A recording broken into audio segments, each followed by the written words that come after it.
1, 2, 3. Hello! Welcome to Bad at Board Games. Well, he's bad at board games. My name is Brad Lake. And I'm Toph Ferguson. We're bad at board games, so you don't have to be. Today we're going to be talking about... Today we are talking about The Hunger and why you should likely add this into your collection. Brad, why do you have this in your collection? So I got really excited about this because I go to Gen Con. Try to go to Gen Con every year. But nice little flex there. Yeah. I'm going this year too.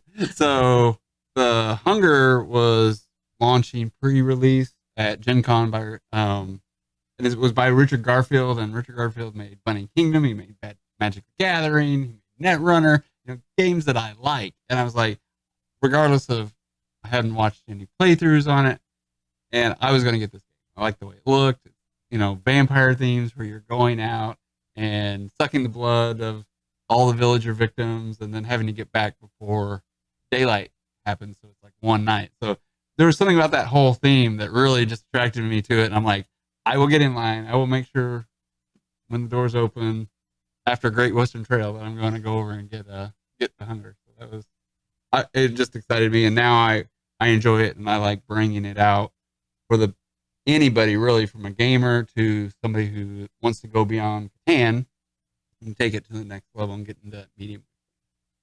So that's what excited me about the game. Yeah, it's a game that Brad introduced to me. It was actually probably the first game that we played. And so you introduced it to me the first time I joined your gaming group. Yep.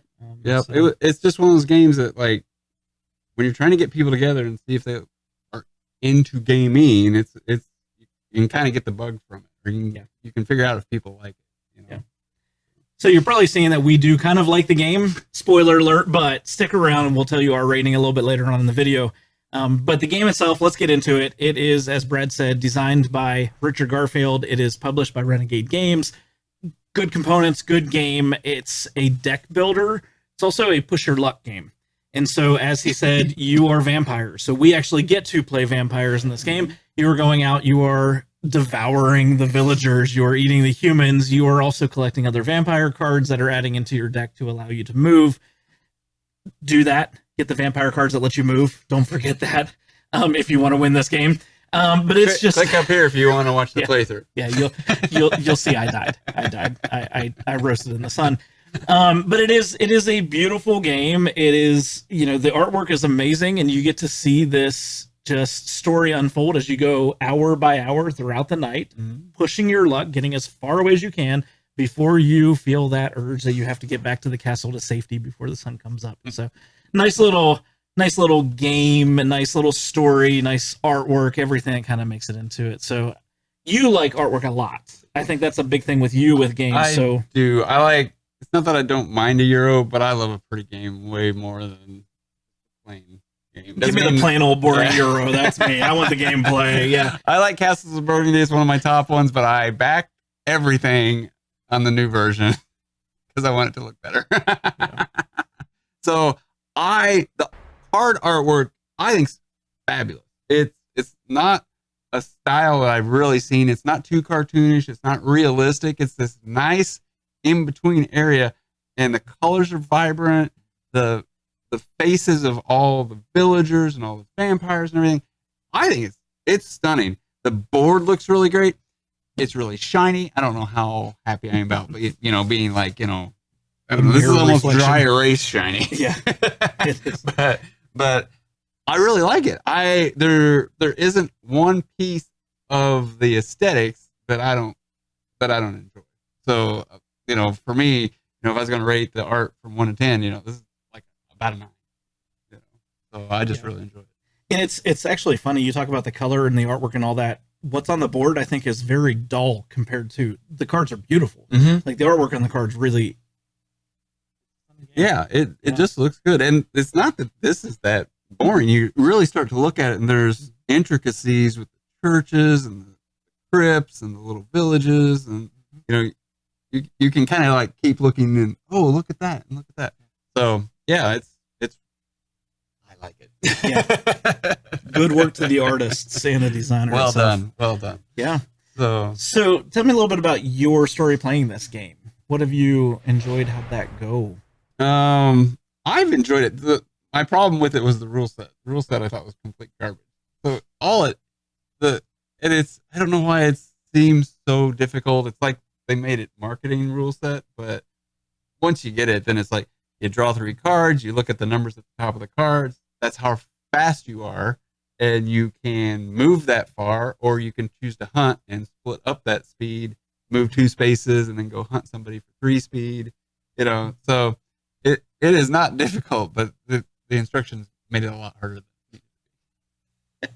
I cannot confirm or deny because I haven't really read the rules, other than a couple little things that I've tried to find. Yeah, and it's not the easiest to navigate for that. It could be a little bit easier rule book, but it's not so horrible. Mm-hmm. So what about the mechanics? You want to tell everybody about that? Yeah, basic deck builder. So you are eating humans, devouring humans, and gaining other type of vampires or animals, so familiars that can help you through it. As you go through it, you're I can't say curating the deck. You're not really able to call things out very easily. There's an option to digest some of the humans that are in your deck, but that's few and far between. It's your standard deck builder. It's the mechanic wise, that's the biggest thing to it. It does have a couple other things. It's got missions. So, not just are you leaving the castle and coming back to the castle, but you might be able to pick up some missions along the way that's going to get you extra victory points or extra blood as you go throughout the game. It also very much has a pressure luck. In fact, I think the pressure luck on this is probably a stronger pressure luck than almost anything else we have game-wise that we have played. Yeah, I think it's great. I think because it gets harder the longer you play. Yes. And there's some really fun cards that can do wild things to you, like the drunks are always going to just move you away, or if you get holy water you can't hunt, and so like there's some good limitations that the game plays. It's not really a take that. There's a couple little things you can do in terms of moving people. If you land on them, you can bump them backwards or forwards, but it's very much a standard deck builder with a solid pressure luck mechanic to it. Yeah, and I read this somewhere, or somebody told me or something, but if you think about your deck builder, you're usually like building it up and getting better and doing stuff. So you get more and more points as you're hunting, right? But the pressure luck part is, as you try to get back to the castle, you've now gotten fat on all the blood.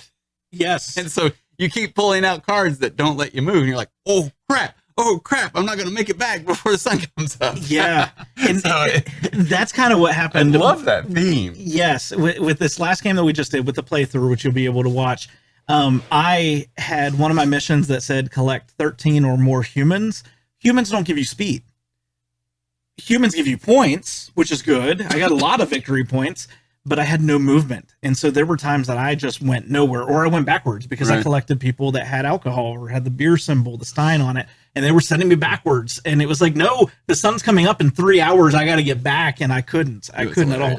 Yeah, Brad liked that. It was so funny. I was so happy. So you have to get back to the crypt, otherwise you die. Yes. Then your points don't matter. I had a lot of points that did not matter.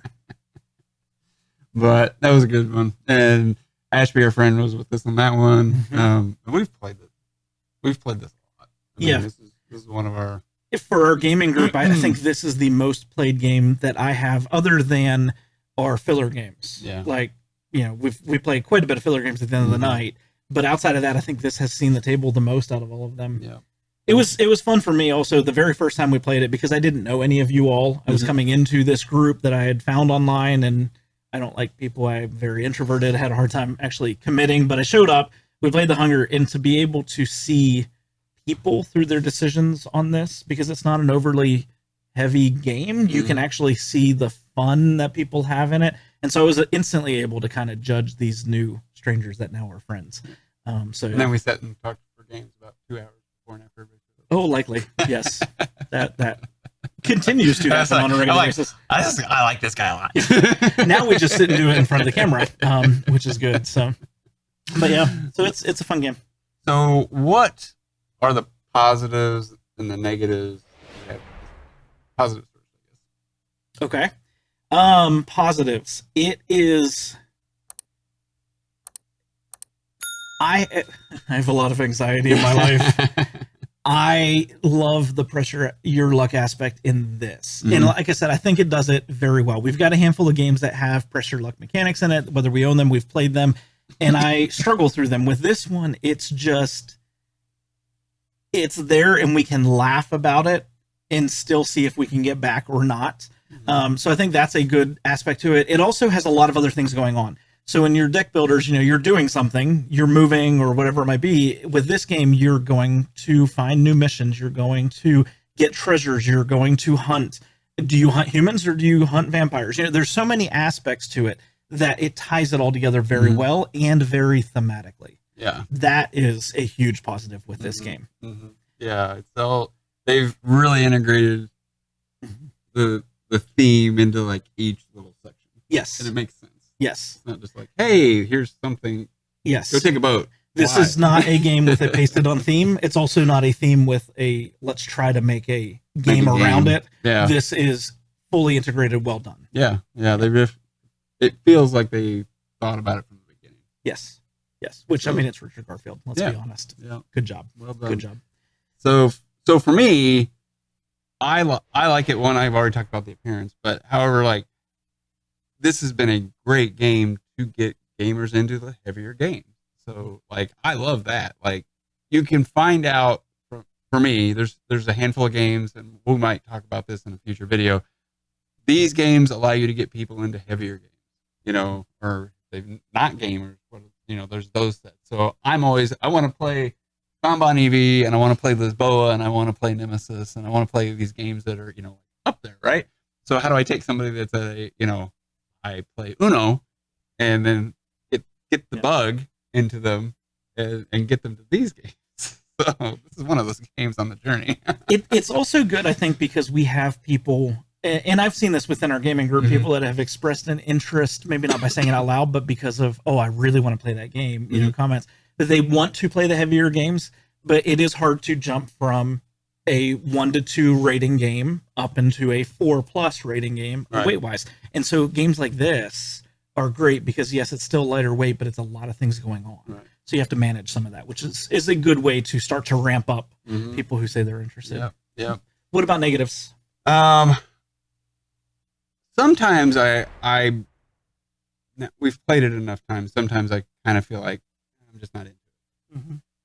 That was different yesterday when we played the game with the three of us. So I think it just depends on, can be just the mood you're in, to be honest, and that's pointing a finger back at me. But is this going to be like my go-to for the rest of my life? No, probably not. I'm hoping something else comes along. Is it a classic like Castles of Burgundy or something like that? No, it's probably not. But is it going to be something that's around the next 5 years? Yeah. Or, until Richard Garfield comes out with the next one. I don't know. But I really enjoy it. So that's the negative. Like, I can't sit here and tell you like, after you play it 10 to 20 times, you're still going to love it as much as the first time. But there's so many games like that, And there's games that are up on our high on our lists that are going to fall out of that. And then there's others like for me, Brass Birmingham, Scythe, Terraforming Mars, they're always going to stay at that top of my list. So yeah, this one will work its way down, but it's not going to be like, it's not going to be, I don't remember what it was on my top 40 this year, but it's not going to go out of my top 40, when we do it in December. I have one major gripe with this. Yeah. I have one major negative. That you lost? No. Oh. I am apparently now bad at board games thanks to this channel, so I died. There was no way I could win. It was bad. There could have been a way that you won. It was called strategy and thinking about what you were buying. Oh, sorry. Just pointing it. It's true. It's honestly true. But I pressed my luck. I did, and it did not work for me this time. But that's not always the case. Actually, I don't win this game very often. Now that I think about it, I don't win this game very often. But I do enjoy it now. My gripe is actually with the design of the components. There's one flaw that just kills me, and it has nothing to do with the gameplay. It's just me in my mind. The actual player mat that you have tells you where you put your things, and this is common in deck builders that have a play mat. You put your deck on one side, you put your play area on another, you put your discard on another. This one also has the ability to digest. So that goes on the bottom of the board. I am a left to right person. My degree in math is linear. I have geometry. That's my thing. And this one has the deck on the right and the discard on the left. Yeah, and I never follow that. I always put the deck on the right and the discard on the left. But I also like to follow the rules, so I want to follow what it says. But it kills me every single time I'm looking at it. I'm like, this is, it's just, that's my flaw. And for some reason, every time I play this game, I think I complain about it. You did make me think of a negative. Okay. God, I wish this had game trays. This is horrible. It's not horrible to table, but there's so many little pieces. It's like, it could have been, you know, I mean, this is a big complaint with a lot of games. Mm-hmm. Great Western Trail, horrible. Great Western Trail is just a box, and you have 1,000 shits that go in the box. So I've got tons of Ziploc bags. Right. This game could benefit from game trays so much, or from one of the little foam separators or something. I need to make you a box tray for this. Yeah, the box tray that comes in it doesn't fit. That would make setup a lot easier. It's not hard. It's not hard to table, like, you know, hard people talk about, but like it's still a negative. Big one. So, what's the weight of this? I mean, I talk about it as being like that next level, but what is the? What's your talk about it? So, officially speaking, according to BGG as of today, it is 2.24, which I agree with. Yeah. It is a medium weight game. It is probably on that lower side of medium weight, even though it does have the complexity of multiple things going on that you can focus on.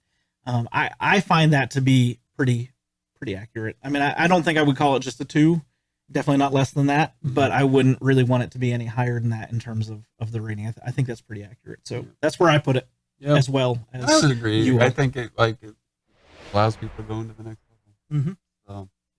And so we've been doing a value rating, and you know, like I can recommend that this is now at $40. This is a great game at $40. Oh yeah. You know, like I got Blitzkrieg and Caesar over there. Those are $40. Those are 20-minute games. You can play up to 5 players with this. This is a nice spot for the number of people that you can play. It looks great. It plays well. You can get multiple people into it. So I was surprised it was not $40 when I bought it, but you can buy it for $40 at Amazon. And a lot of and probably just at your regular game store. Yeah. You shouldn't be paying much more than $40 for it. So, you know, for the amount of times we've played this, for how many people I can get to play it, and having up to 5 people, not just that 4-person, you know, this is I personally think it's a good deal for $40. So I would rate it and our rating is 1 is a horrible deal, 5 is a great deal. I'm almost saying like this is probably a 5 to me, and how much I like it for $40. Yeah, I agree with that. So I agree with that. What's your rating? So I rated this an 8. Yeah, for those of you who skipped to this part. Surprise! I just said what it was. Let's see, drum rolled over me. What was it? You were always rolling over me. Yeah. I rated this an 8. An 8. I did an 8 out of 10. I feel like I probably would have initially put this as a 7, but with how much we continue to enjoy it every time we pull it out, it's not one that I'm normally saying, "Hey, let's play this game." Yeah, you're not like begging me to play it. Yeah. But every time we do pull it out and we start playing it, it is so enjoyable. We have a lot of fun with it. You know, yes, there's that, it's the hunger. We've played it a lot. Do we need to play it again? And then as soon as we start playing, I'm like, yeah, that was perfect. That was great. That's exactly what I wanted. So, yeah, so that's where I'm putting it, 8. What about you? I'm thinking 8 as well, honestly. So 9s have to get into like the Star Wars Rebellion, Nemesis, you know, Great Western Trail, -9. And I don't know how we're friends. I really don't know how we're friends. Because I am amazing. Because you don't know anything about games. You're bad at board games. Anyway, I think it's an 8. I'm willing to pull it out. I'm willing to play it anytime we want. And we just keep going from there. So, awesome. What do we talk about now? We talk, hey, can you guys help us get more subscribers? That would be cool. Yeah, and let us know if you've played this game or if you have other deck builders or other pressure luck games that you like or other vampire games. I like all that kind of stuff. So, you know, let me know what it is that you enjoy down below in the comments. And would you like to see Toph lose more in playthrough? Team Brad, and then we'll make sure that he loses more. And that's because we're going to be inviting our friends over to play with us. Because surely it's not going to be me losing to Brad. Yeah, watch the Hunger playthrough, see who wins. It's not me. Go ahead. I'm just going to tell you right now. I burst into flames when the sun came up. Very, very far away in the plains. So, but awesome. Like the video. Subscribe to the channel if you're not already subscribed. We'd love to have you along for the ride for our other videos. And stay tuned for some other playthroughs and reviews of the game. Have a great day. Talk to you later.